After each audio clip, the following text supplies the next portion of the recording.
Halo sahabatku, apa kabar kalian hari ini? Semoga selalu sehat dan bahagia ya. Kembali lagi bersama aku di channel Cerita Momo. Sahabatku, pernah tidak kalian membayangkan?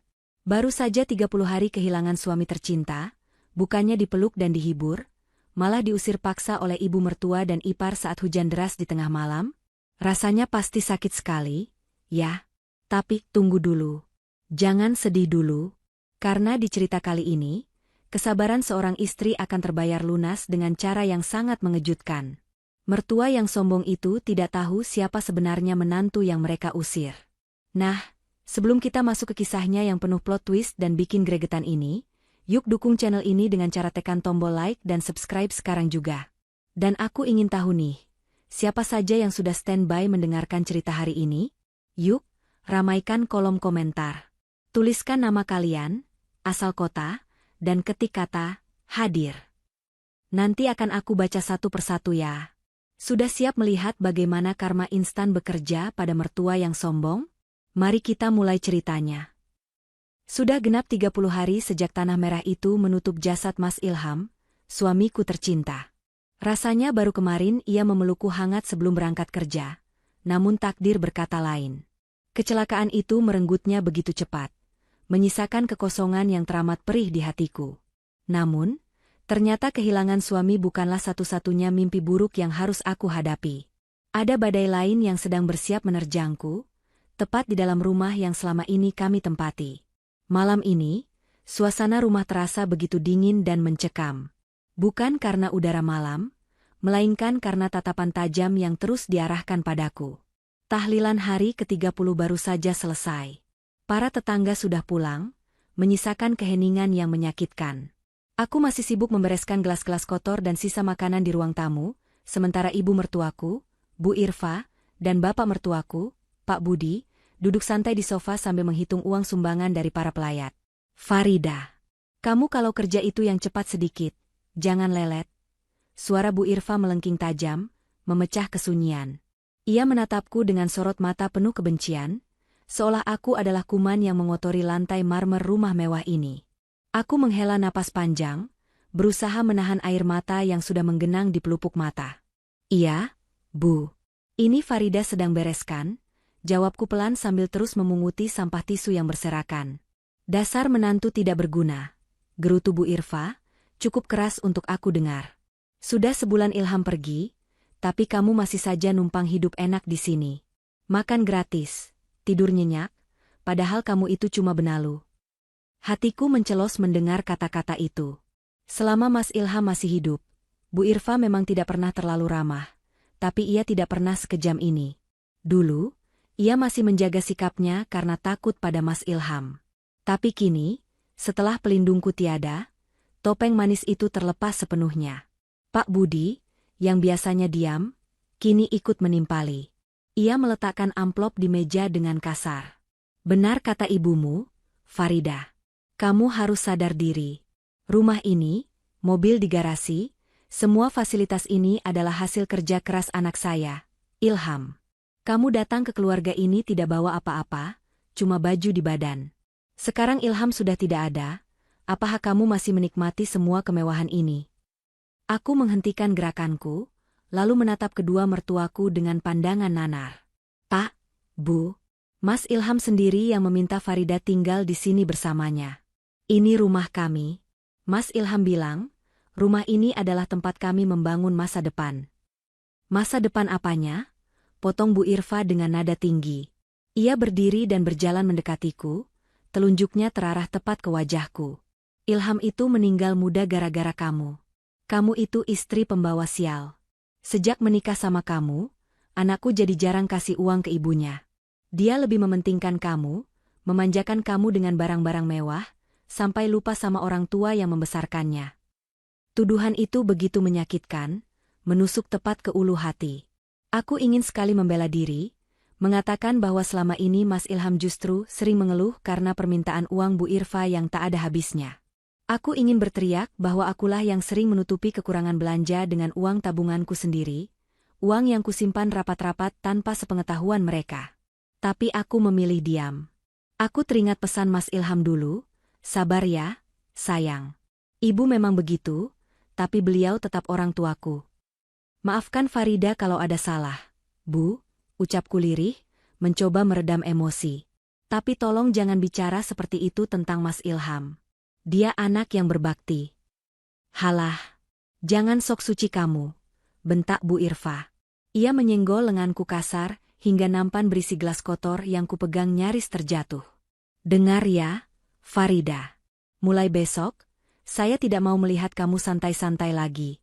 Bei Sumi sudah saya berhentikan tadi sore. Mulai sekarang, semua pekerjaan rumah, dari nyuci, masak, sampai ngepel, itu tugas kamu. Kalau kamu mau tetap tinggal di sini dan makan dari uang peninggalan Ilham, kamu harus tahu diri. Anggap saja itu bayaran sewa kamar. Aku terbelalak tak percaya. Bei Sumi diberhentikan? Padahal rumah ini sangat besar, mustahil dikerjakan sendirian tanpa bantuan. Tapi melihat wajah Pak Budi yang acuh tak acuh, aku sadar tidak ada gunanya membantah. Mereka sengaja ingin menyiksaku. Mereka ingin membuatku tidak betah agar aku pergi dengan sendirinya. Kenapa diam saja? Tuli kamu? Sentak Pak Budi. Iya, Pak.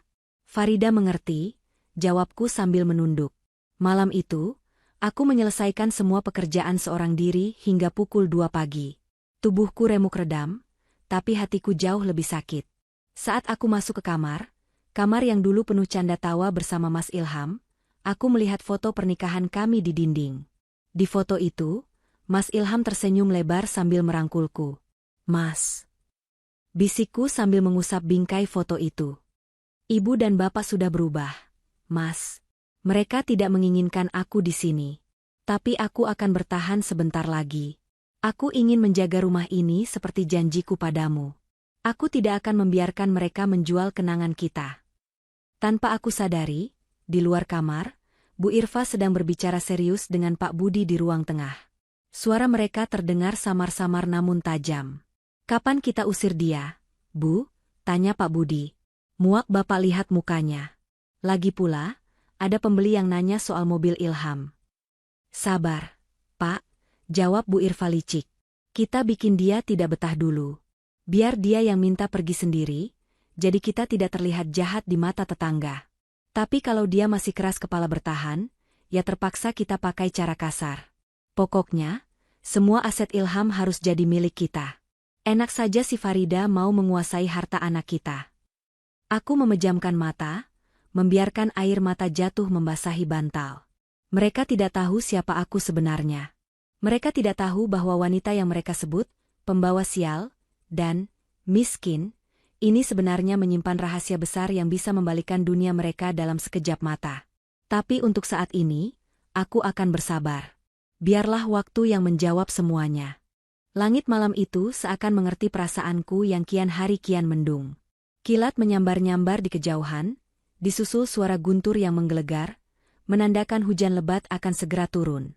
Sudah seminggu berlalu sejak malam tahlilan terakhir, dan perlakukan Bu Irfa serta Pak Budi semakin menjadi-jadi. Aku bukan lagi dianggap menantu, bahkan pembantu pun mungkin diperlakukan lebih manusiawi daripada aku saat ini. Tubuhku rasanya remuk. Sejak subuh, Bu Irfa sudah menyuruhku membersihkan seluruh kaca jendela rumah 2 lantai ini, mencuci gorden yang tebal dan berat dengan tangan karena mesin cuci katanya rusak, padahal aku tahu kabelnya hanya dicabut, hingga memasak hidangan makan malam yang rumit. Belum sempat aku meluruskan punggung barang semenit pun, teriakan Bu Irfa dari ruang tengah kembali terdengar. Farida, mana teh manis hangat buat bapak? Kamu ini lelet sekali, mau bikin mertua mati kehausan hah? Aku buru-buru menyeka keringat di dahi dengan punggung tangan. Iya, Bu. Sebentar, airnya baru mendidih, sahutku setengah berteriak dari dapur. Tanganku gemetar saat menuangkan air panas ke dalam cangkir porselen antik kesayangan Bu Irfa. Porselen itu adalah warisan turun-temurun yang katanya sangat mahal, dan Bu Irfa selalu mewanti-wanti agar aku berhati-hati saat memegangnya. Dengan langkah tergesa namun hati-hati, aku membawa nampan berisi 2 cangkir teh itu menuju ruang tengah. Kakiku terasa berat. Mungkin karena aku belum makan seharian. Bu Irfa melarangku makan sebelum semua pekerjaan selesai, dan daftar pekerjaannya seolah tak ada habisnya. Saat aku melintas di dekat sofa, tiba-tiba Pak Budi menjulurkan kakinya. Entah sengaja atau tidak, kakiku tersandung. Keseimbanganku goyah. Awas, pekiku tertahan.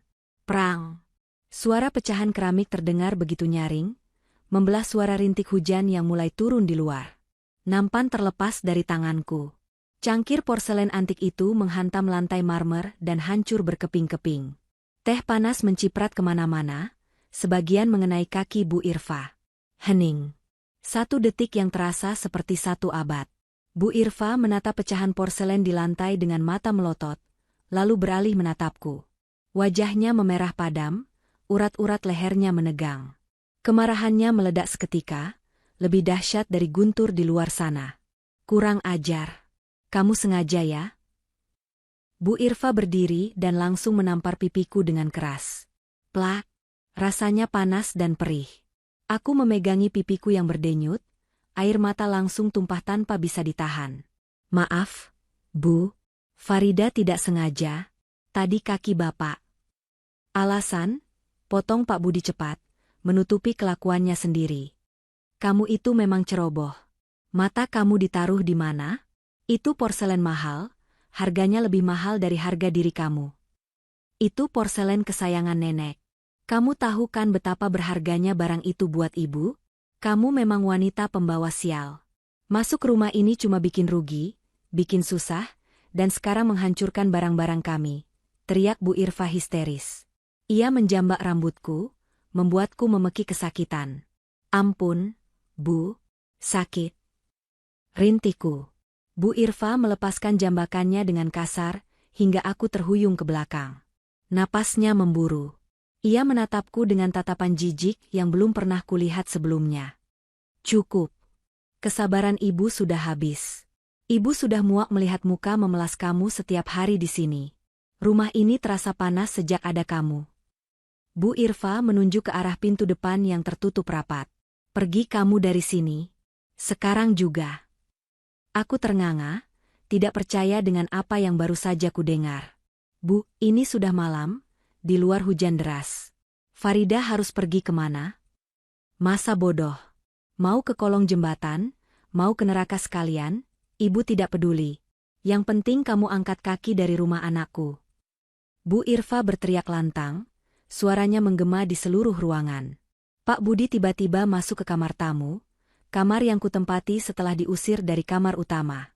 Tak sampai 2 menit, ia keluar sambil menyeret koper besarku. Koper itu terlihat sudah penuh.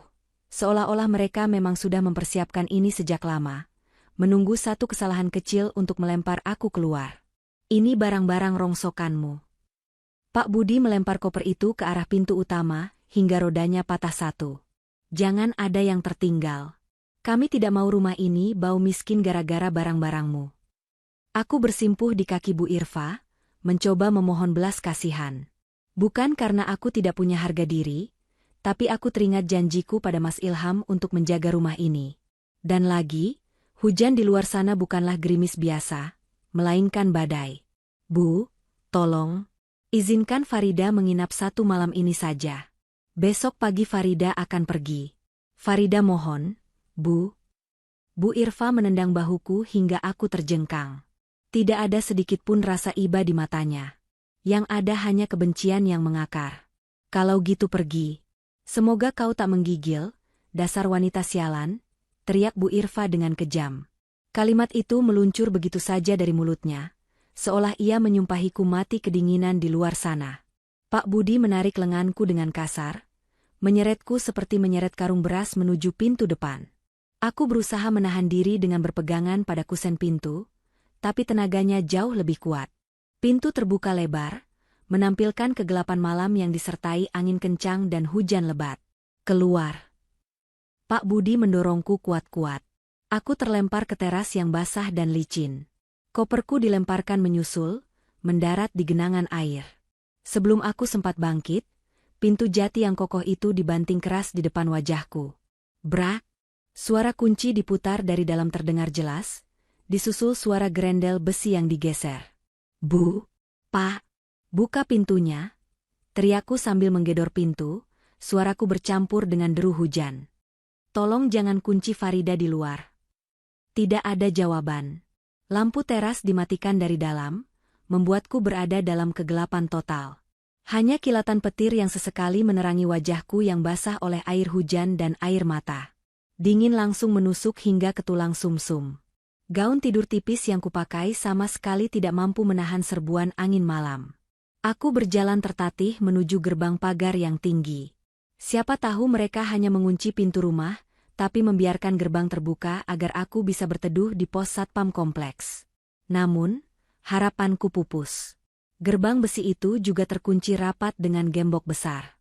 Mereka benar-benar ingin membuangku. Seperti sampah yang tidak diinginkan. Aku berdiri gemetar di balik pagar, memeluk tubuhku sendiri yang mulai menggigil hebat. Air hujan membasahi seluruh tubuhku, membuat rambutku lepek menempel di wajah. Pandanganku kabur. Di dalam rumah yang hangat itu, mertuaku pasti sedang tertawa puas. Merasa menang karena berhasil menyingkirkan parasit yang mereka benci. Mas Ilham. Isakku lirih, suaraku hampir hilang ditelan suara guntur. Maafkan aku, Mas. Aku tidak sanggup lagi bertahan di rumahmu. Mereka mengusirku. Aku menatap nanar ke arah jendela lantai 2, berharap ada sedikit keajaiban, berharap hati mereka terketuk. Tapi jendela itu gelap gulita. Harapan itu semu. Aku sendirian, di tengah badai, diusir dari rumah yang seharusnya menjadi milikku, tanpa tahu harus melangkah kemana. Rasa dingin ini perlahan bukan hanya membekukan tubuhku, tapi juga membekukan sisa-sisa rasa hormatku pada mereka. Hujan semakin deras, seakan langit turut menumpahkan tangis yang tak sanggup lagi kubendung. Tubuhku menggigil hebat, gigi gemerutuk menahan dingin yang menusuk hingga ke tulang. Gaun tidur tipis yang melekat di tubuhku sudah basah kuyup, mencetak jelas lekuk tubuhku yang kurus karena makan hati sebulan terakhir ini. Aku berdiri mematung di depan gerbang besi yang terkunci, menatap nanar ke arah jalanan komplek yang sepi. Tidak ada satupun kendaraan yang lewat. Lampu-lampu jalan tampak buram tertutup tirai air yang pekat. Aku meraba saku bajuku, berharap menemukan ponsel untuk menghubungi seseorang. Siapa saja yang bisa menolongku. Namun, nihil. Ponsel dan dompetku ada di dalam tas tangan yang tertinggal di ruang tengah. Mereka benar-benar melemparku keluar tanpa bekal apapun, kecuali koper baju yang kini tergeletak mengenaskan di genangan lumpur. Keputusasaan mulai merayap naik. Apakah aku harus berjalan kaki menembus badai ini menuju pos satpam yang jaraknya hampir 1 kilometer? Dengan kondisi tubuh yang lemah seperti ini, aku ragu bisa sampai di sana tanpa pingsan di tengah jalan. Rasa pusing mulai menyerang. Pandanganku berkunang-kunang. Saat aku hampir pasrah dan berniat duduk meringkuk di aspal yang dingin, telingaku menangkap suara derit pagar besi yang terbuka secara otomatis. Suaranya terdengar jelas di antara gemuruh hujan. Aku menoleh perlahan ke arah seberang jalan. Rumah itu milik Pak Dharma. Tetangga depan rumah yang selama ini ku kenal sebagai sosok pendiam dan misterius. Beliau jarang bergaul, hanya sesekali terlihat menyiram tanaman di sore hari, atau membaca koran di teras. Kami hanya saling menyapa sekadarnya. Tidak pernah lebih dari senyuman sopan. Namun malam ini, gerbang rumah Pak Dharma terbuka lebar. Sosok tinggi tegap terlihat keluar dari balik pintu utama, memegang sebuah payung hitam besar. Ia tidak berlari, melainkan berjalan dengan langkah tenang dan mantap menembus hujan, lurus menuju ke arahku. Aku mundur selangkah, sedikit takut. Apa yang akan dia lakukan? Apakah dia akan mengusirku juga karena dianggap mengganggu pemandangan lingkungan elit ini? Atau dia akan memarahiku karena membuat keributan malam-malam? Laki-laki parubaya itu berhenti tepat di hadapanku. Ia mengulurkan payung besarnya, membiarkan tubuhnya sendiri terkena cipratan air demi memayungiku. Wajahnya yang biasanya datar, kini terlihat sorot mata yang berbeda. Bukan tatapan kasihan seperti orang yang melihat pengemis, melainkan tatapan hormat yang bercampur dengan kemarahan tertahan. Nak Farida, suaranya terdengar berat dan berwibawa, mengalahkan suara hujan. Jangan berdiri di sini. Kau bisa sakit. Aku mendongak, menatap wajah Pak Dharma dengan bingung. Bibirku gemetar saking dinginnya. Pak Dharma. Saya diusir. Suaraku tercekat, air mata kembali tumpah bercampur air hujan. Saya tidak tahu harus kemana. Mereka mengunci gerbangnya. Pak Dharma mengangguk pelan, seolah ia sudah mengetahui segalanya bahkan sebelum aku bercerita. Ia menatap tajam ke arah rumah mertuaku yang gelap gulita di seberang sana. Ada kilatan amarah di matanya saat melihat rumah mewah itu. Saya tahu. Saya melihat semuanya dari CCTV rumah saya, ucap Pak Dharma tenang namun tegas. Mereka memang manusia yang tidak tahu diuntung. Keserakahan telah membutakan mata hati mereka. Ia lalu menatapku kembali, kali ini dengan sorot mata yang menenangkan. Ayo, ikut ke rumah saya. Istri saya sudah menyiapkan handuk dan pakaian kering untukmu.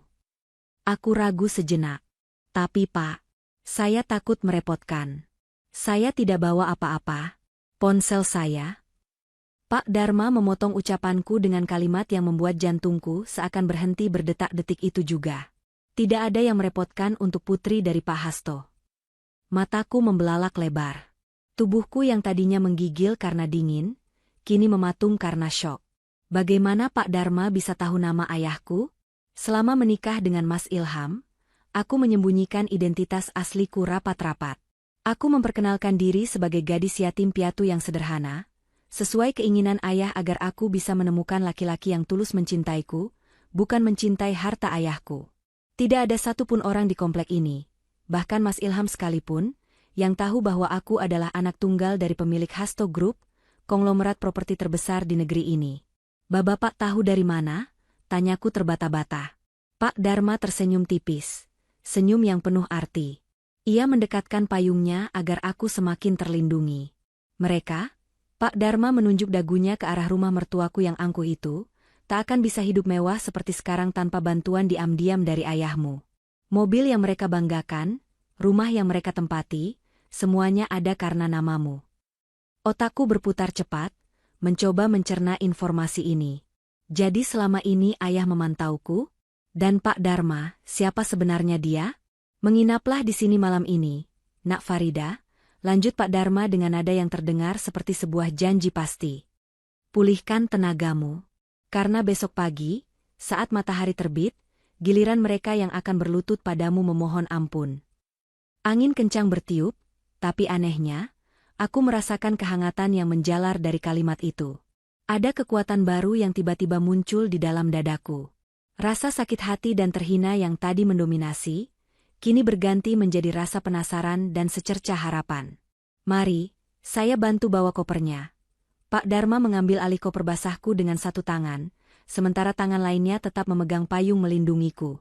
Tanpa banyak bicara lagi, aku menurut. Aku melangkah meninggalkan gerbang rumah yang telah membuangku, menyeberang jalan menuju rumah Pak Dharma. Saat aku menoleh sekilas ke belakang, menatap rumah mertuaku untuk terakhir kalinya malam ini, kata-kata Pak Dharma terngiang-ngiang di kepalaku. Besok mereka yang akan berlutut padamu. Aku tidak tahu apa yang direncanakan Pak Dharma atau ayahku, tapi satu hal yang pasti, malam ini adalah malam terakhir aku menangis karena mereka. Besok, permainan akan berubah. Suasana di dalam rumah Pak Dharma begitu kontras dengan neraka yang baru saja kutinggalkan di seberang jalan. Kehangatan langsung menyergap kulitku begitu pintu tertutup, menghalau dingin yang sempat membekukan tulang. Istri Pak Dharma, Bu Ratih, tergopoh-gopoh datang membawa handuk tebal dan segelas teh jahe hangat. Wajah keibuannya penuh kekhawatiran, tanpa banyak bertanya beliau langsung menyelimuti bahuku yang gemetar. Ya Allah, Nak Farida, basah kuyup begini. Minum dulu, Nak, biar hangat badannya, ucap Bu Ratih lembut, menuntunku duduk di sofa empuk ruang tamu yang bernuansa klasik. Aku duduk dengan kaku, masih merasa seperti mimpi. Kedua tanganku menggenggam gelas teh panas itu erat-erat, mencoba menyalurkan panasnya ke telapak tanganku yang pucat. Sementara itu, Pak Dharma masuk setelah meletakkan payung dan koperku di sudut ruangan. Ia tidak langsung duduk, melainkan berdiri tegak di hadapanku dengan sikap hormat yang membuatku merasa canggung. Bapak. Suaraku parau, masih mencoba mencerna kejadian di gerbang tadi. Bapak bilang, Bapak kenal ayah saya? Siapa Bapak sebenarnya? Pak Dharma tersenyum tipis, lalu menundukkan kepalanya sedikit. Perkenalkan diri saya dengan benar, Non Farida. Nama lengkap saya Darmawan Santoso. Saya adalah mantan kepala divisi legal di Hasto Group, perusahaan milik ayah Anda, Pak Hasto. Gelas di tanganku nyaris terlepas. Kepala Divisi Legal? Itu posisi yang sangat tinggi. Aku ingat ayah pernah menyebut nama Pak Darmawan dulu. Orang kepercayaannya yang sangat setia, yang mengurus semua aset dan hukum perusahaan. Tapi aku tidak pernah menyangka bahwa Pak Darmawan adalah tetangga depan rumahku yang selama ini kulihat hanya memakai kaos oblong dan menyiram tanaman. Jadi, selama ini Bapak memata-matai saya? Tanyaku lirih. Bukan memata-matai, Non. Tapi menjaga, koreksi Pak Darma dengan nada tegas namun santun. 2 tahun lalu, saat Non Farida memutuskan menikah dengan Nak Ilham dan ingin hidup mandiri tanpa fasilitas ayah, Pak Hasto sangat khawatir. Beliau menghargai keputusan Non untuk menyembunyikan identitas sebagai putri konglomerat, tapi naluri seorang ayah tidak bisa dibohongi. Beliau meminta saya untuk mengambil pensiun dini dan membeli rumah di depan sini. Tugas saya hanya satu, memastikan Non Farida aman, tanpa mencampuri urusan rumah tangga Non. Air mataku menetes lagi, kali ini bukan karena sedih, tapi karena haru. Ternyata ayah tidak pernah benar-benar melepasku. Ayah selalu ada, mengawasiku dari jauh lewat orang kepercayaannya. Selama ini saya diam karena saya melihat Nak Ilham adalah suami yang baik. Dia bekerja keras dan tulus mencintai Non. Lanjut Pak Darma, suaranya merendah saat menyebut nama almarhum suamiku. Tapi orang tuanya, saya sudah melaporkan tabiat buruk mereka pada Pak Hasto sejak bulan-bulan awal pernikahan. Ayah Anda sudah lama ingin bertindak, terutama saat melihat mereka mulai menggerogoti keuangan Non Farida. Tapi Pak Hasto menahan diri karena Non Farida selalu bilang di telepon bahwa Non bahagia. Aku menunduk malu. Ya, aku selalu berbohong pada ayah. Aku bilang mertuaku baik, aku bilang uangku cukup, aku bilang aku bahagia. Aku melakukan itu karena aku mencintai Mas Ilham, dan tidak ingin ayah merendahkan keluarga suamiku. Tapi ternyata, kebohonganku justru membuatku berakhir seperti ini. Tapi malam ini, suara Pak Darma berubah dingin dan tajam. Mereka sudah melanggar batas toleransi Pak Hasto. Mengusir putri tunggal pemilik Hasto Group di tengah badai, saat masa berkabung belum selesai itu adalah kesalahan fatal yang tak bisa dimaafkan. Pak Darma merogoh saku celananya, mengeluarkan sebuah ponsel berwarna hitam. Ia menekan satu tombol speed dial, dan menempelkan benda pipi itu ke telinganya. Halo, Pak, ucap Pak Darma. Suasana ruangan hening seketika, hanya detak jam dinding yang terdengar. Situasi merah, Pak. Mereka baru saja mengusir Non Farida keluar rumah saat hujan lebat. Koper sudah dilempar. Sekarang Non Farida aman di rumah saya. Jeda sejenak. Aku bisa mendengar suara samar-samar dari seberang telepon, suara berat yang sangat kurindukan. Baik, Pak. Sesuai rencana. Semua dokumen asli sudah saya siapkan di brankas. Tim legal dan eksekutor aset bisa bergerak besok pagi jam 9, Pak Darma mengangguk-angguk tegas. Kemudian ia menjauhkan ponsel itu dari telinganya dan menyodorkannya padaku. Bapak ingin bicara, Non? Dengan tangan gemetar, aku menerima ponsel itu. Halo, Ayah. Bisikku, pertahananku runtuh seketika. Tangis yang kutahan sejak tadi pecah begitu mendengar suara napas ayah di ujung sana. Farida, putriku. Suara ayah terdengar bergetar, menahan amarah sekaligus kesedihan. Maafkan ayah, Nak. Seharusnya ayah jemput kamu sejak hari pertama suamimu meninggal. Ayah membiarkanmu di sana karena menghormati masa iddahmu dan keinginanmu untuk berbakti. Tapi ayah tidak bisa diam lagi melihat berlian ayah diperlakukan seperti sampah. Ayah, Farida gagal, Yah. Farida tidak bisa mempertahankan rumah tangga Farida. Mereka benci Farida. Esaku, kamu tidak gagal, Nak. Kamu sudah menjadi istri yang luar biasa sabar. Merekalah yang gagal menjadi manusia. Potong ayah tegas. Nada suaranya berubah menjadi dingin dan berwibawa, nada yang biasa ia gunakan saat memimpin rapat direksi, namun kali ini jauh lebih menakutkan. Dengar ayah baik-baik. Hapus air matamu sekarang. Tidurlah yang nyenyak malam ini. Biarkan Pak Darma menjagamu. Aku menyeka pipiku dengan punggung tangan, mencoba menuruti perintah ayah. Iya, Yah. Besok pagi, ayah akan datang menjemputmu. Bukan sebagai tamu, tapi sebagai pemilik. Kita akan ambil kembali apa yang menjadi hak kita. Biarkan mereka tahu siapa sebenarnya yang mereka lawan. Cukup sabarnya, nak. Besok, kita buat perhitungan. Sambungan telepon terputus. Aku menyerahkan kembali ponsel itu pada Pak Dharma.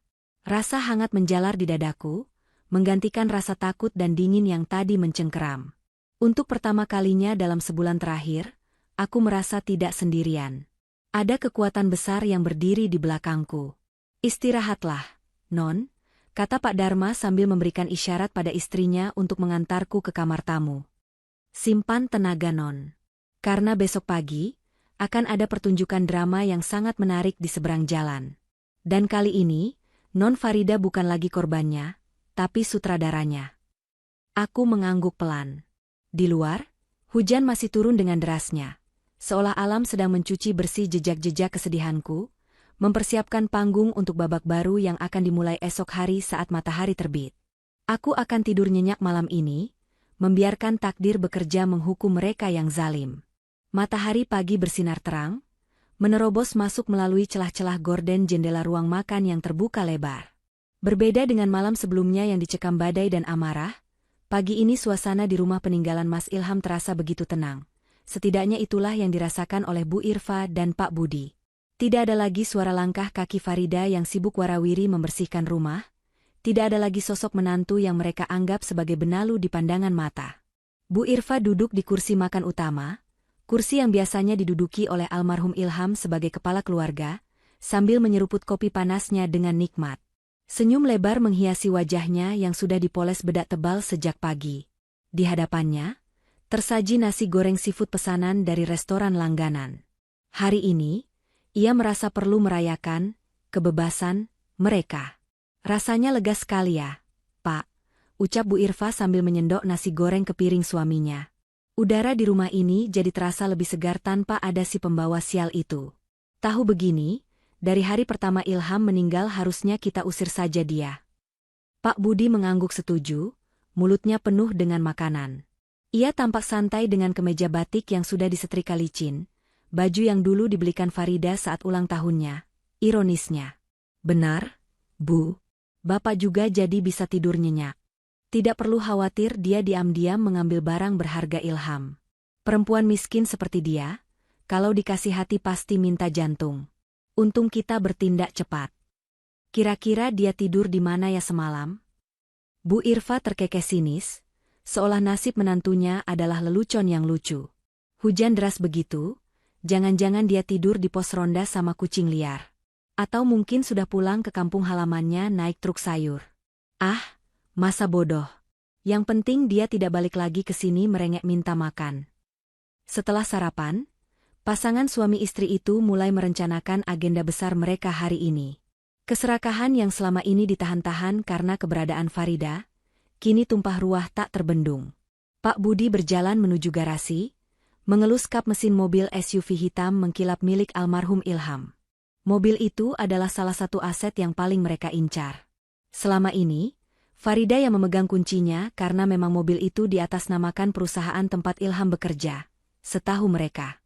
Tapi Pak Budi tidak peduli soal administrasi. Baginya apa yang ada di garasi anaknya adalah miliknya. Bu, kunci cadangan mobil ini ketemu tidak? Teriak Pak Budi dari garasi. Bu Irfa muncul dengan wajah sumringah sambil menggoyangkan sebuah kunci di tangannya. Ia menemukannya di laci meja rias kamar Farida yang sudah ia geledah pagi-pagi buta tadi. Ketemu dong, Pak. Si Farida itu bodoh. Dia simpan di laci biasa, tidak dikunci. Memang dasar tidak punya otak. Barang mahal kok ditaruh sembarangan. Bagus. Mata Pak Budi berbinar tamak. Nanti siang Bapak mau bawa mobil ini ke showroom teman Bapak. Katanya dia berani tawar tinggi. Lumayan, uangnya bisa buat kita renovasi rumah di kampung dan daftar haji, Bu. Biar tetangga di kampung pada hormat sama kita. Jangan lupa, Pak. Bu Irfa mengingatkan dengan nada serius. Matanya menyapu sekeliling ruang tamu yang dipenuhi perabot mewah. Sertifikat rumah ini juga harus segera kita amankan. Ibu yakin Ilham menyimpannya di brankas ruang kerjanya. Kemarin ibu coba buka tapi kodenya salah terus. Pasti si Farida tahu kodenya, tapi sudahlah, nanti kita panggil tukang kunci saja buat bongkar. Mereka berdua berjalan mengelilingi rumah mewah 2 lantai itu bak raja dan ratu yang baru saja memenangkan perang. Bu Irfa menyentuh vas bunga kristal, lukisan abstrak di dinding, hingga sofa kulit impor, menghitung dalam kepalanya berapa banyak uang yang bisa mereka dapatkan jika semua ini dijual. Mereka merasa seolah dunia kini berada dalam genggaman mereka.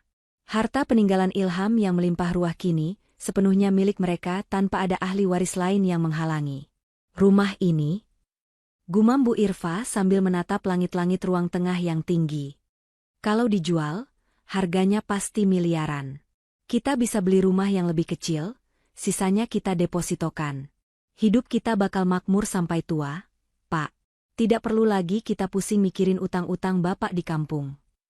Iya, Bu. Akhirnya doa kita terkabul, sahut Pak Budi tanpa rasa bersalah sedikit pun. Baginya, kematian anaknya dan pengusiran menantunya adalah jalan Tuhan untuk mengangkat derajat ekonomi mereka. Sungguh pemikiran yang sesat. Saat mereka sedang asyik berhayal tentang tumpukan uang, Bu Irfa melirik jam dinding besar yang berdentang. Pukul 9 tepat.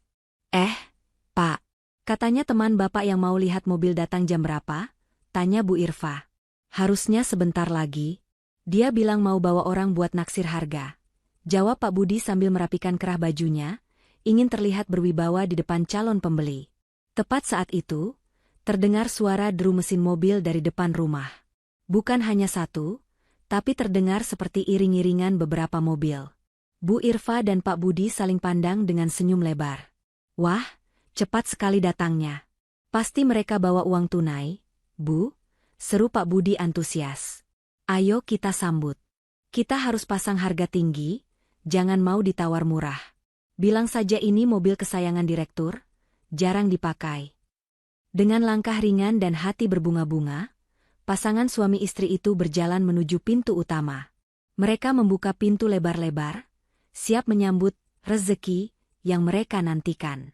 Mereka sudah membayangkan tumpukan uang merah di atas meja tamu. Namun, saat mereka melangkah ke teras, senyum di wajah mereka sedikit memudar, berganti dengan kerutan bingung di dahi. Di depan pagar rumah, berjejer 3 mobil sedan hitam mengkilap yang terlihat sangat mewah, jauh lebih mewah dari mobil showroom biasa. Plat nomornya pun cantik, menandakan pemiliknya bukan orang sembarangan. Pak, itu teman Bapak, bisik Bu Irfa, mendadak merasa sedikit kerdil melihat kemewahan mobil-mobil itu. Bukan teman Bapak pakainya mobil bak terbuka biasanya, jawab Pak Budi ragu. Mungkin ini pembeli VIP? Wah, kalau orang kaya begini yang beli, kita bisa minta harga 2 kali lipat, Bu. Keserakahan kembali menutupi logika mereka. Bu Irfa langsung membusungkan dada, memasang wajah manis yang dibuat-buat. Ia merapikan rambutnya, bersiap menyambut tamu agung yang ia kira akan memberinya kekayaan instan. Ia sama sekali tidak menyadari bahwa mobil-mobil hitam itu bukanlah pembawa uang, melainkan pembawa petaka yang akan meruntuhkan kesombongan mereka dalam hitungan menit. Pintu mobil paling depan terbuka. Seorang pria tegap berjas hitam turun, lalu dengan sigap membukakan pintu belakang. Siap-siap, Pak. Senyum yang lebar, desis Bu Irfa pada suaminya. Mereka menunggu sosok pembeli itu keluar, tanpa tahu bahwa detik-detik kehancuran mereka sudah dimulai. Di seberang jalan, di balik jendela rumah Pak Dharma, sepasang mata sedang menatap mereka dengan tajam, menunggu saat yang tepat untuk membalikkan keadaan.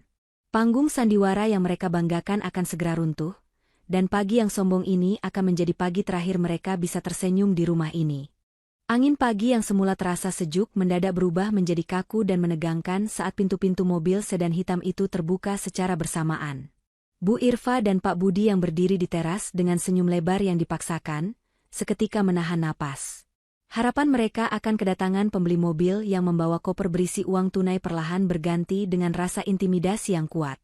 Dari mobil pertama dan kedua, turunlah 4 orang pria berbadan tegap mengenakan setelan jas hitam rapi, lengkap dengan dasi dan sepatu pantofel yang mengkilap. Wajah mereka datar, tanpa ekspresi, dan sorot mata mereka tajam menyapu sekeliling halaman rumah. Di tangan mereka tergenggam tas kerja kulit yang terlihat berat dan penting. Aura mereka bukanlah aura pembeli mobil bekas, melainkan aura pejabat atau eksekutor hukum yang tidak bisa dibantah. Pak, ini siapa? Kok gayanya seram begini? bisik Bu Irfa sambil menyenggol lengan suaminya, senyum di bibirnya mulai bergetar. Pak Budi menelan ludah, nyalinya sedikit menciut. Mungkin teman bisnis Ilham yang pejabat, Bu. Tenang saja, kita kan orang tua kandungnya. Kita harus terlihat berwibawa. Namun, kejutan sesungguhnya baru muncul saat pintu mobil ketiga, mobil yang paling mewah di antara semuanya, terbuka. Bu Irfa memicingkan matanya, mencoba mengenali sosok yang keluar dari kursi penumpang belakang. Pria itu mengenakan setelan jas abu-abu tua yang terlihat sangat mahal, rambutnya disisir rapi ke belakang, dan sebuah kacamata baca bertengger di hidungnya. Mulut Bu Irfa menganga lebar, matanya nyaris melompat keluar. Ia mengenali wajah itu. Sangat mengenalnya. Loh, Pak Dharma, pekik Bu Irfa tanpa sadar, suaranya terdengar cempreng di tengah keheningan pagi. Ya, pria necis itu adalah Pak Dharma. Tetangga depan rumah yang selama ini Bu Irfa anggap remeh, karena hanya terlihat memakai kaos oblong lusuh dan sarung saat menyiram tanaman. Tetangga yang sering Bu Irfa gunjingkan sebagai pensiunan yang tidak punya kerjaan. Namun hari ini, penampilan Pak Dharma berubah 180 derajat. Tidak ada lagi kesan santai atau sederhana. Yang berdiri di hadapan mereka kini adalah sosok pria berkarisma tinggi yang memancarkan otoritas mutlak. Rombongan, tamu agung, itu berjalan serempak menuju teras. Suara langkah sepatu mereka yang beradu dengan lantai keramik terdengar berirama, menciptakan detak jantung Bu Irfa yang semakin kencang tak karuan. Pak Budi yang bingung langsung maju, mencoba mencairkan suasana dengan tawa canggungnya.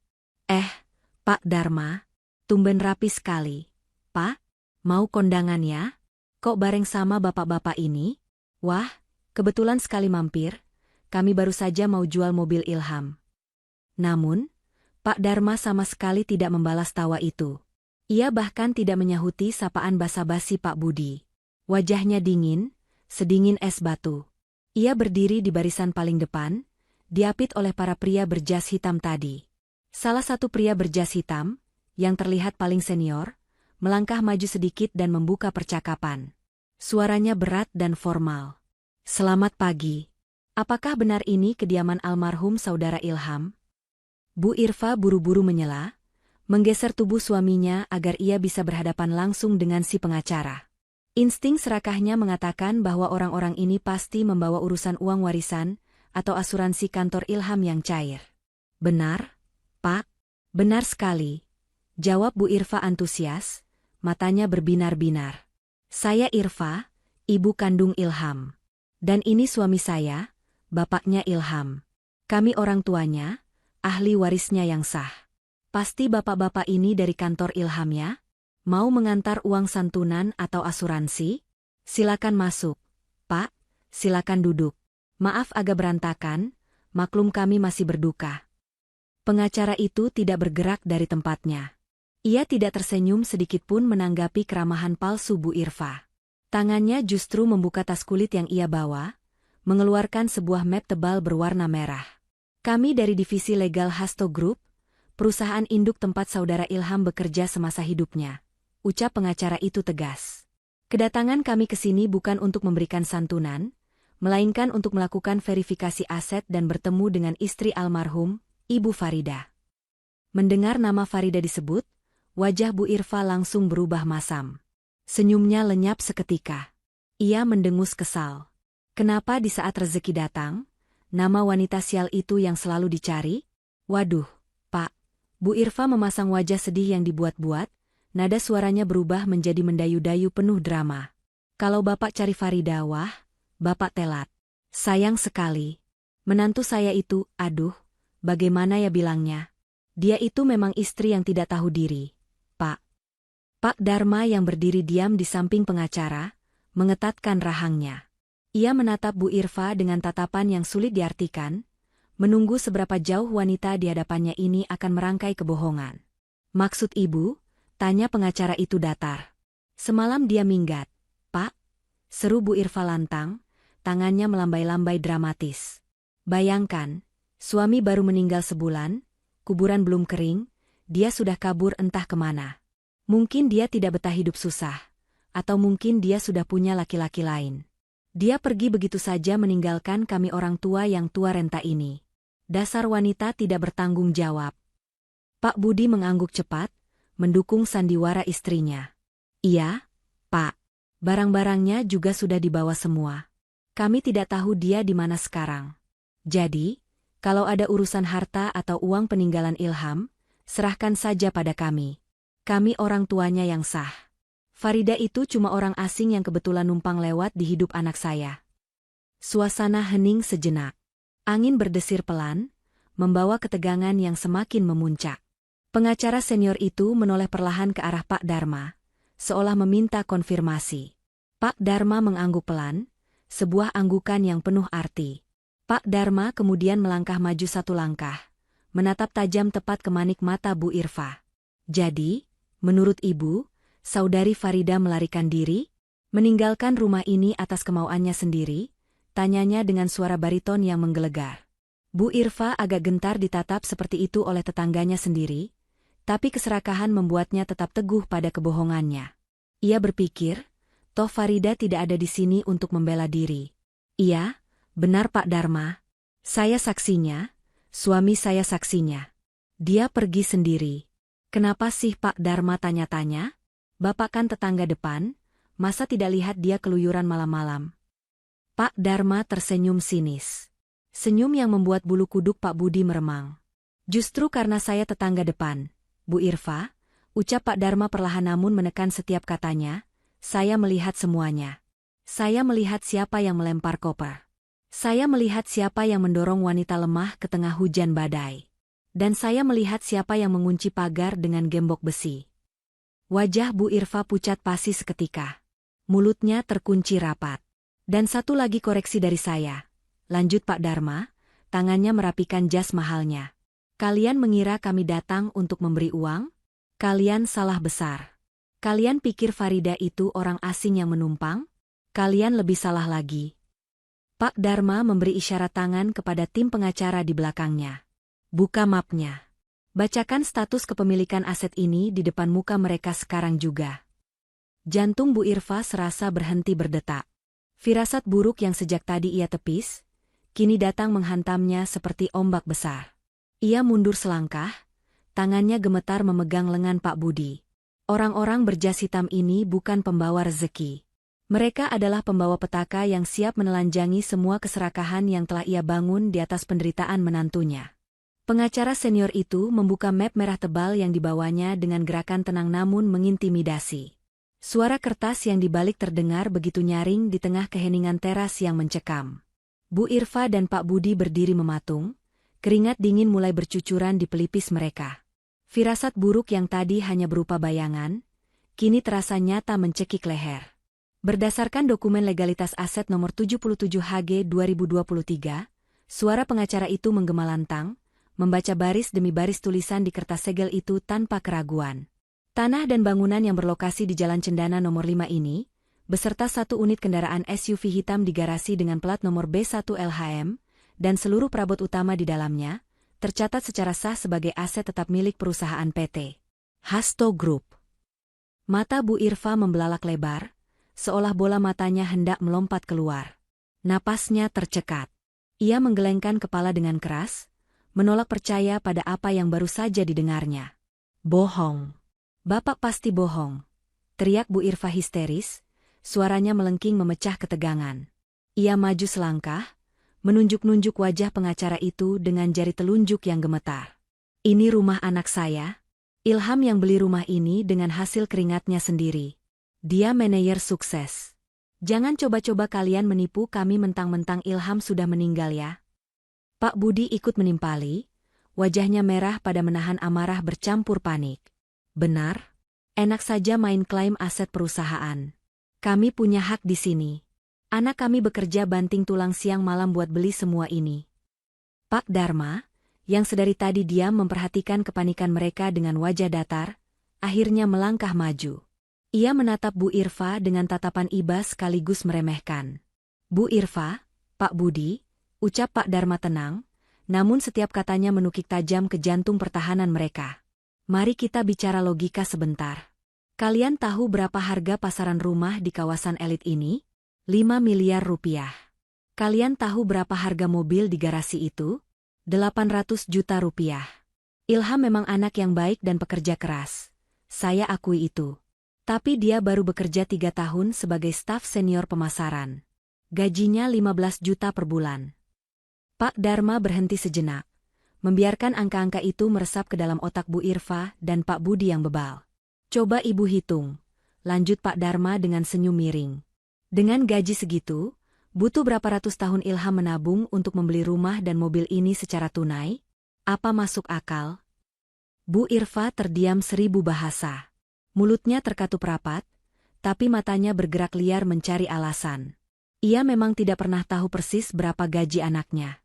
Ia hanya tahu Ilham tiba-tiba mengajaknya pindah ke rumah mewah ini setelah menikah dengan Farida. Ia pikir anaknya mendapat promosi besar-besaran atau memenangkan lotre. Lalu kalau bukan punya Ilham, kenapa kami bisa tinggal di sini? Tanya Pak Budi dengan suara mencicit, nyalinya mulai ciut. Pengacara senior kembali bersuara, kali ini membacakan poin paling krusial dalam dokumen itu. Fasilitas rumah dan kendaraan ini diberikan dengan status pinjam pakai khusus, karena pernikahan. Fasilitas ini ditujukan utamanya untuk kesejahteraan putri tunggal pemilik perusahaan, yaitu saudari Farida Hasto Putri, beserta pasangannya. Deg! Jantung Bu Irfa serasa berhenti berdetak mendengar nama lengkap menantunya disebut. F.A. Farida Hasto Putri, gagap Bu Irfa, wajahnya pucat pasi seputih kapas. Kakinya lemas seketika. Benar, sambung Pak Dharma tegas. Farida yang kalian sebut miskin, yang kalian suruh jadi pembantu, yang kalian hina sebagai benalu, adalah putri kandung dari Pak Hasto. Pemilik tunggal Hasto Group, konglomerat properti yang menguasai setengah gedung pencakar langit di kota ini.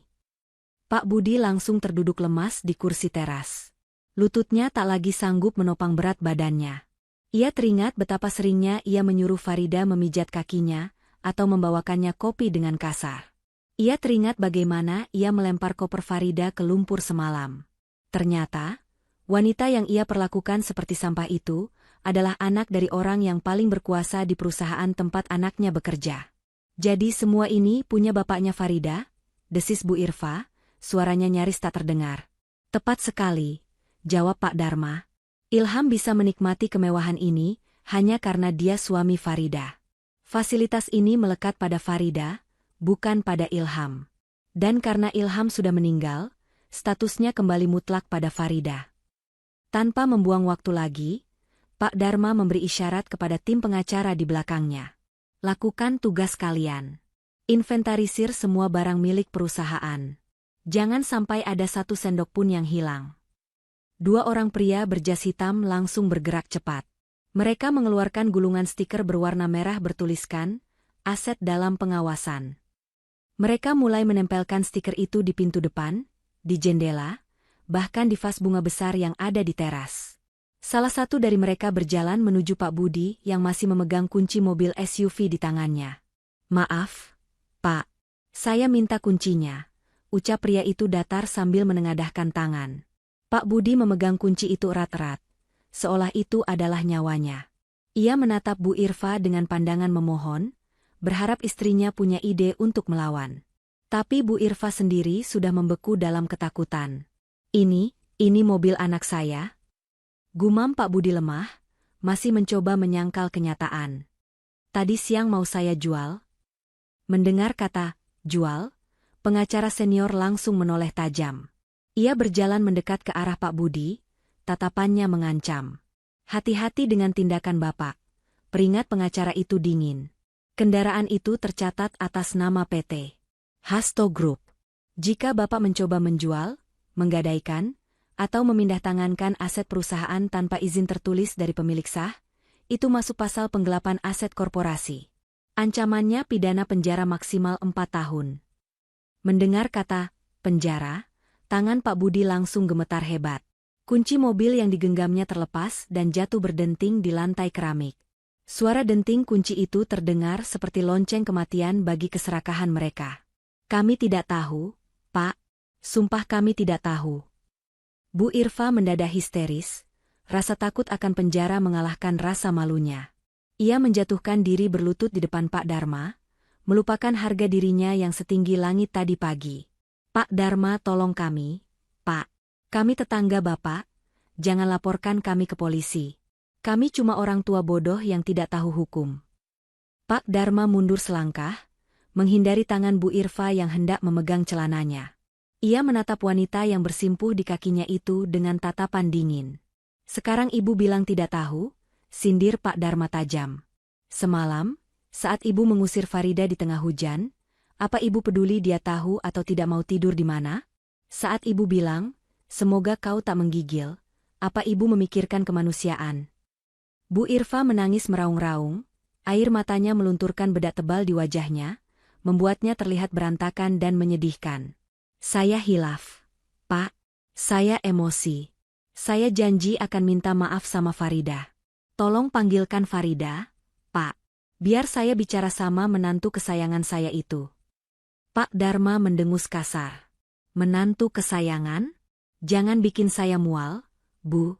Simpan air mata buaya ibu. Farida sedang dalam perjalanan ke sini bersama ayahnya. Siapkan mental kalian, karena Pak Hasto tidak sesabar putrinya. Bu Irfa dan Pak Budi saling berpelukan di lantai teras.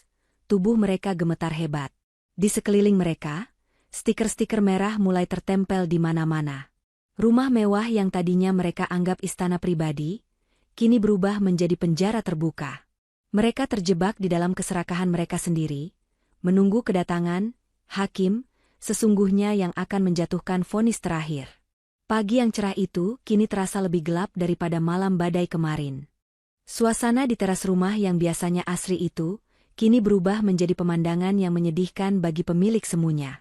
Stiker-stiker merah bertuliskan, aset dalam pengawasan, kini menempel di mana-mana seperti wabah penyakit yang menjalar cepat.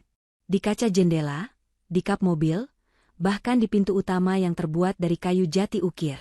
Setiap stiker itu seolah menampar wajah Bu Irfa dan Pak Budi berulang kali, mengingatkan mereka bahwa tak satu pun benda di tempat ini adalah milik mereka.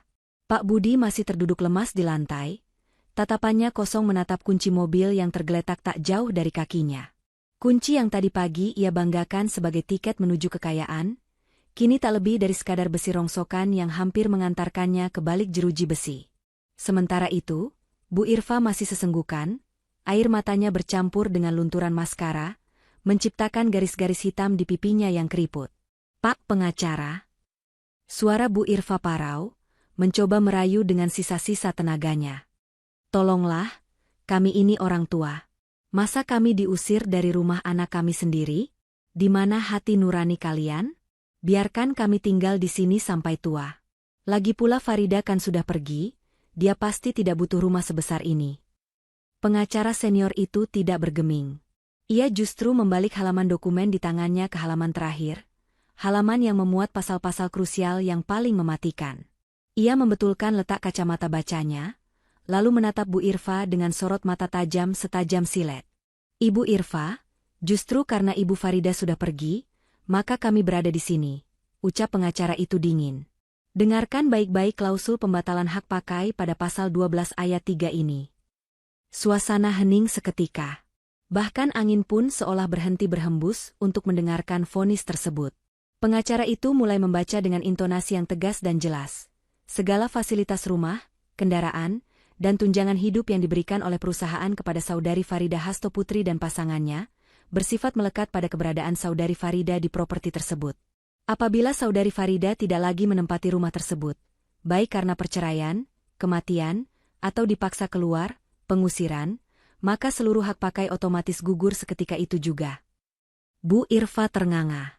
Mulutnya terbuka tapi tak ada suara yang keluar. Lanjut ke pasal 12 ayat 4. Sambung pengacara itu tanpa ampun. Dalam hal terjadi pembatalan hak pakai, perusahaan berhak melakukan penarikan aset secara paksa dalam kurun waktu 1x24 jam, sejak saudari Farida meninggalkan lokasi. Pihak lain yang berada di dalam properti tersebut, wajib mengosongkan tempat tanpa syarat. Pak Dharma maju selangkah, menatap kedua tetangganya itu dengan senyum penuh ironi. Paham maksudnya, Bu Irfa? Pak Budi? Pak Budi menggeleng pelan, otaknya terlalu lambat untuk memproses bahasa hukum yang rumit itu. Maksudnya gimana, Pak Dharma. Pak Dharma berjongkok di hadapan mereka, mensejajarkan tingginya agar bisa menatap mata mereka lebih dalam. Maksudnya sederhana, Pak. Kalau saja semalam kalian tidak mengusir Farida. Kalau saja kalian membiarkan Farida tetap tinggal di kamar belakang sekalipun, maka rumah ini masih bisa kalian tempati. Fasilitas mewah ini masih bisa kalian nikmati. Wajah Bu Irfa berubah menjadi ungu karena syok. Kalian sendiri yang menekan tombol penghancurnya, lanjut Pak Dharma dengan nada yang menusuk. Saat ibu berteriak mengusir Farida keluar pagar semalam, saat itulah ibu menandatangani surat pengusiran ibu sendiri. Keserakahan kalian yang ingin menguasai rumah ini sendirian, justru yang membuat kalian kehilangan semuanya. Bu Irfa menjerit tertahan, tangannya menjambak rambutnya sendiri. Penyesalan yang teramat sangat menghantam dadanya. Jadi, selama ini ia tidur di atas tambang emas. Tapi ia justru membuang sang pemilik tambang karena mengira itu hanya batu kerikil? Betapa bodohnya. Betapa tolonya. Tidak. Tidak mungkin. Bu Irfa meracau. Kalau begitu suruh Farida pulang. Cepat telepon dia. Bilang sama dia ibu minta maaf. Bilang sama dia kamarnya sudah ibu bersihkan. Dia harus balik ke sini biar kita tidak diusir. Pengacara itu menutup map merahnya dengan suara buk yang keras. Terlambat, Bu. Laporan pengusiran sudah masuk ke sistem pusat tadi malam. Status aset sudah dibekukan. Keputusan Pak Hasto sudah bulat. Pengacara itu melirik jam tangan mahalnya. Kalian punya waktu 1 jam untuk mengemasi barang-barang pribadi kalian. Ingat, hanya barang pribadi. Baju, celana, dan perlengkapan mandi. Jangan coba-coba membawa televisi, hiasan dinding, atau perabotan apapun. Kami punya daftar inventaris lengkap. 1 barang hilang, polisi di depan pagar siap masuk. 1 jam, pekik Pak Budi. Mana sempat, Pak, barang kami banyak. Lemari kami penuh. Itu bukan urusan saya, jawab pengacara itu datar. Waktu berjalan mulai sekarang. Kepanikan melanda pasangan suami istri itu. Mereka berlarian masuk ke dalam rumah seperti ayam tanpa kepala. Bu Irfa menyambar tas-tas kresek hitam dari dapur, berlari ke kamarnya, dan mulai melempar baju-bajunya sembarangan ke dalam kantong plastik. Tidak ada lagi koper rapi, tidak ada lagi lipatan baju yang halus. Semuanya dilakukan dengan kasar dan terburu-buru.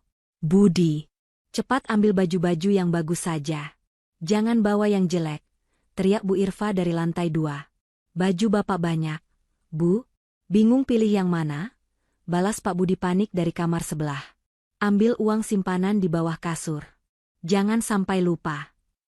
Di tengah kekacauan itu, Pak Dharma berdiri tenang di ruang tengah, mengawasi setiap gerak-gerik mereka. Ia memastikan tidak ada barang berharga milik Farida atau perusahaan yang diselundupkan. Rasanya miris melihat 2 orang tua yang kemarin sore masih bersikap bak raja, kini pontang-panting membungkus harta benda mereka yang tak seberapa ke dalam kantong sampah. Belum genap 30 menit mereka berkemas, terdengar suara klakson mobil yang sangat khas dari arah depan. Suaranya berat dan elegan, bukan suara klakson mobil biasa. Pak Dharma menoleh ke arah pintu depan. Senyum tipis mengembang di bibirnya. Sudah datang rupanya. Ia berjalan keluar menuju teras. Di depan pagar, sebuah mobil Rolls-Royce Phantom berwarna putih mutiara berhenti dengan anggun.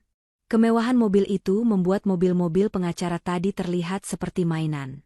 Tetangga-tetangga yang sedari tadi mengintip dari balik pagar rumah masing-masing mulai keluar, berbisik-bisik kagum sekaligus penasaran. Mereka belum pernah melihat mobil semewah itu masuk ke komplek perumahan ini. Sopir berseragam lengkap turun dan membukakan pintu penumpang belakang dengan gerakan hormat. Kaki jenjang yang mengenakan sepatu hak tinggi turun, diikuti sosok wanita anggun yang mengenakan gaun terusan berwarna navy elegan dan kacamata hitam. Rambutnya yang panjang tergerai indah, tertiup angin pagi. Itu Farida. Namun, itu bukan Farida yang dikenal Bu Irfa sebagai menantu kucel yang selalu memakai daster dan bau bawang. Farida yang berdiri di sana memancarkan aura kelas atas yang menyilaukan mata. Di sampingnya, turun seorang pria parubaya berwibawa dengan setelan jas mahal, memegang tongkat jalan berukir emas. Pak Hasto. Bu Irfa yang baru saja turun tangga sambil menyeret kantong plastik hitam yang jebol, terpaku melihat pemandangan itu dari pintu yang terbuka. Tas kresek di tangannya terlepas, menumpahkan isinya, baju-baju dalam dan kaos oblong-bolong, ke lantai marmer yang mengkilap. Pemandangan di depannya adalah mimpi buruk sekaligus tamparan ternyata. Menantu yang semalam ia sebut, wanita sialan, dan ia usir ke tengah badai, kini kembali dengan mahkota tak kasat mata di kepalanya, diapit oleh kekuasaan yang tak pernah bisa Bu Irfa bayangkan. Farida melangkah turun dari mobil mewah itu dengan anggun, seolah tanah yang dipijaknya bukanlah tanah yang sama tempat ia diseret dan dibuang semalam. Kacamata hitam yang menutupi wajahnya ia lepas perlahan, memperlihatkan sepasang mata yang bening namun tajam, jauh berbeda dengan mata sayu yang biasanya sembab karena tangisan. Di sampingnya, Pak Hasto berdiri tegak layaknya benteng yang tak tertembus, memancarkan aura kekuasaan yang membuat siapapun di dekatnya merasa segan. Bu Irfa, yang masih mematung di ambang pintu dengan baju-baju bekas berserakan di kakinya, merasakan darahnya berdesir hebat. Otaknya yang licik berputar cepat. Rasa malu dan takut yang tadi melingkupi, mendadak tergeser oleh insting oportunisnya. Ia melihat peluang. Farida kembali. Itu artinya, akses ke kekayaan ini kembali terbuka. Ia tidak peduli betapa hinanya ia terlihat sekarang, yang penting ia harus merangkul kunci brankas itu kembali. Tanpa mempedulikan tatapan jijik para pengacara dan tetangga yang mulai berkerumun, Bu Irfa berlari menuruni anak tangga teras. Ia melompati tumpukan kantong plastik hitam miliknya sendiri, merentangkan kedua tangannya lebar-lebar, memasang wajah paling memelas yang bisa ia buat. "Farida, anakku sayang," teriak Bu Irfa dengan suara bergetar yang dibuat-buat. "Ya Allah, Nak, akhirnya kamu pulang juga. Ibu khawatir sekali sama kamu, Nak. Semalam ibu tidak bisa tidur memikirkan kamu."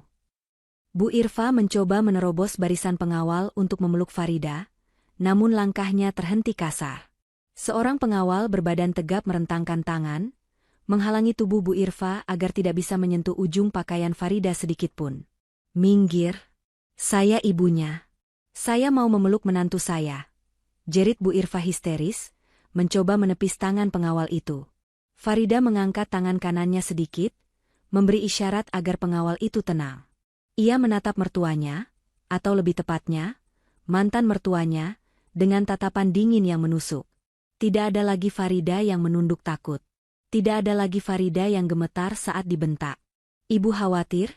tanya Farida pelan, namun suaranya terdengar jelas di tengah keheningan pagi. Nada bicaranya datar, tanpa emosi, namun syarat dengan sindiran. "Bukannya semalam ibu yang bilang, semoga kau tak menggigil? Sepertinya doa ibu tidak terkabul. Saya tidur sangat nyenyak di kasur empuk, sementara ibu yang sekarang terlihat berantakan." Wajah Bu Irfa memerah pada menahan malu, tapi ia memaksakan tawa canggung. "Ah, itu kan ibu cuma emosi sesaat, Farida.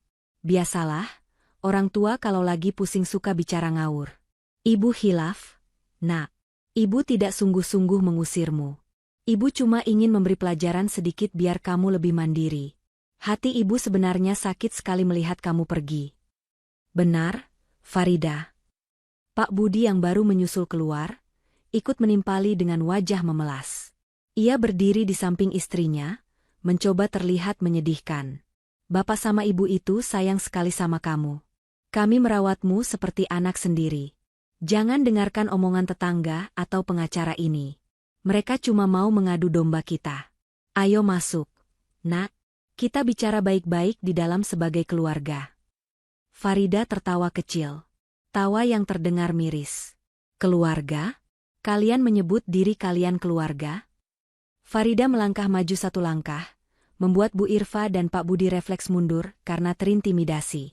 Keluarga mana yang menjadikan menantunya pembantu gratisan di saat masih berduka?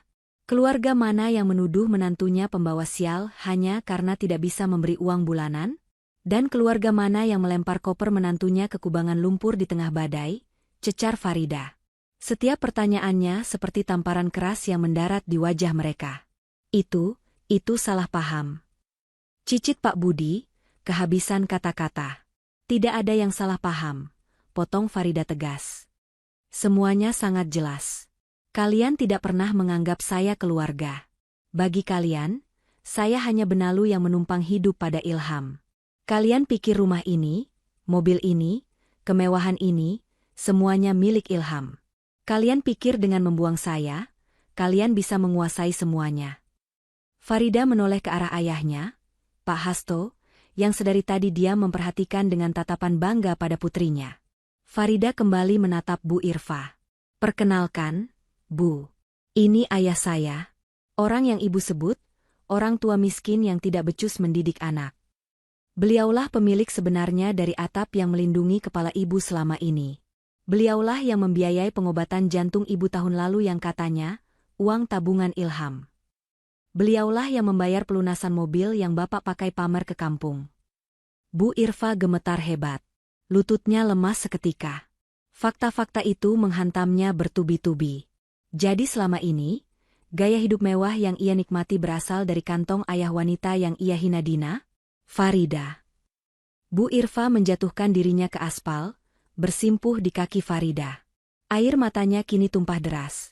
Kali ini air mata penyesalan yang nyata, penyesalan karena kehilangan tambang emasnya. Maafkan ibu, nak, ibu bodoh. Ibu buta, tolong jangan lakukan ini. Jangan usir kami. Kami sudah tua, nak.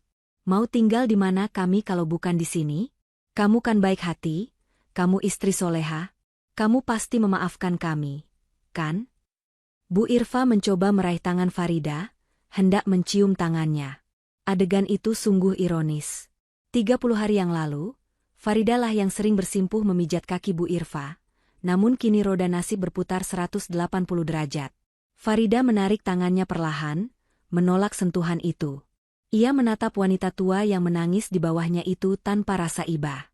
Hatinya sudah membatu sejak pintu gerbang dikunci semalam. Kebaikan saya sudah habis, Bu. Hanyut terbawa air hujan semalam, ucap Farida dingin. Saya tidak mengusir kalian. Saya hanya mengambil kembali apa yang dipinjamkan ayah saya pada suami saya. Karena Ilham sudah tiada, dan kalian membuang istrinya, maka pinjaman selesai. Tapi kami orang tua Ilham. Kami punya hak, teriak Pak Budi frustrasi. Hak kalian hanya sebatas sebagai orang tua kandung, bukan pemilik aset. Sela Pak Hasto tiba-tiba. Suaranya berat dan menggelegar, membuat Pak Budi langsung kicep. Saya meminjamkan rumah ini untuk putri saya dan suaminya. Bukan untuk panti jompo bagi mertua yang tidak tahu diri. Cukup kalian menghina putri saya selama sebulan ini. Detik ini juga, hubungan kita selesai. Pak Hasto memberi kode pada Pak Dharma. Eksekusi sekarang. Farida membalikkan badannya, enggan melihat wajah-wajah memelas yang penuh kepalsuan itu lagi. Ia berjalan kembali menuju pintu mobil Rolls-Royce yang terbuka. Tunggu. Farida. Jangan pergi. Jerit Bu Irfa panik, mencoba bangkit mengejar, tapi 2 orang petugas keamanan langsung menahannya. Farida. Ibu janji akan berubah. Ibu akan jadi mertua yang baik. Farida Aa. Farida berhenti sejenak sebelum masuk ke dalam mobil. Ia menoleh sedikit, memberikan kalimat terakhirnya. 1 jam kalian sudah habis. Nikmatilah hidup baru kalian dengan hasil kerja keras kalian sendiri, seperti yang selalu kalian banggakan. Farida masuk ke dalam mobil, menutup pintu yang kedap suara itu, memutus teriakan histeris Bu Irfa yang memanggil-manggil namanya. Di balik kaca jendela yang gelap, Farida menghela napas panjang. Beban berat di pundaknya akhirnya terangkat. Ia tidak merasa sedih, ia merasa bebas. Sementara di luar sana, drama sesungguhnya baru saja mencapai puncaknya. Mertuanya kini harus menghadapi kenyataan pahit. Diusir dari surga yang bukan milik mereka, menuju neraka yang mereka ciptakan sendiri.